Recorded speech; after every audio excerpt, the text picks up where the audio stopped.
All right, kidney. Macroscopic anatomy of the kidney. Did you dissect the kidney? Yep. You did. The pig kidney?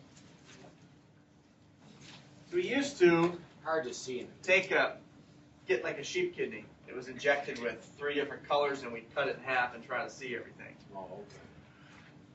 All right, so what we have surrounding the kidney is what's called a fibrous capsule. By the way, what position within the abdominal cavity do we find the kidney and the ureters? Retroperitoneal. Retroperitoneal. They're found behind the parietal peritoneum. So probably in your pig you had to peel this membrane off the surface of that kidney. That was the parietal peritoneum that's kind of along that posterior abdominal wall. Okay, anyhow. Now you can see that we kind of have this ring that goes around the edge of the kidney. This is called the renal cortex. I'm just going to name these parts right now, and then we'll talk more about them. And then the rest of it is the renal medulla. So everything kind of in here would all be considered renal medulla.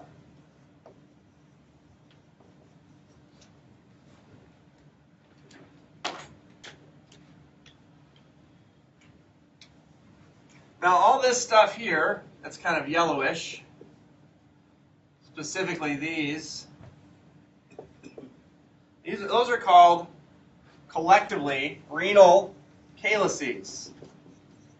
Singular would be a renal calyx. Now there's major and major calyces and minor calyces. I'm not going to worry about that distinction.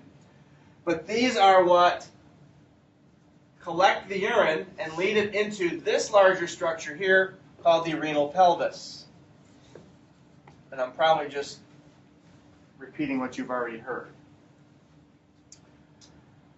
And then obviously this renal pelvis then becomes the ureter. You can see the blood supply that goes into the kidney as well as the renal pelvis coming out. This portion of the kidney is called the hilum. If you actually open up a green bean pod very carefully and pull out a fresh seed from inside there, you'll see that the green bean, which is shaped much like a kidney, has a hilum as well. The hilum is where that green bean seed is actually attached to that pod. Right? So the hilum of the kidney here is where the kidney is attached to the aorta and vena cava and where those structures are coming in and leaving as well.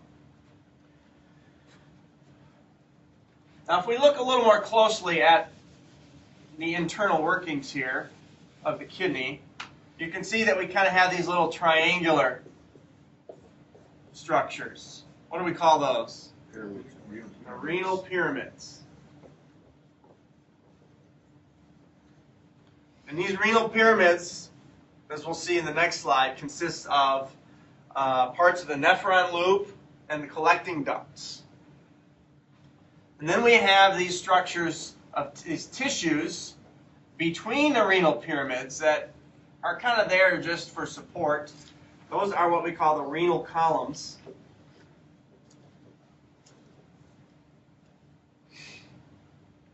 And obviously we can see blood supply directly within the cortex and the medulla as well. Keep in mind, the function of the kidney is to filter the blood plasma. So we have to have, it has to be pretty vascular to get the blood to the microstructures that are actually doing the filtering. Oh. At the very tip of the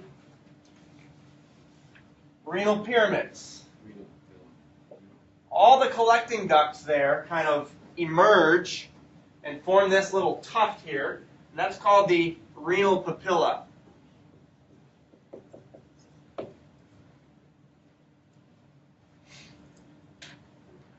we were to look at a microscope slide of just this region, we would see all those collecting ducts kind of all coming in. And I don't think we have any slides just looking at the renal papilla there. But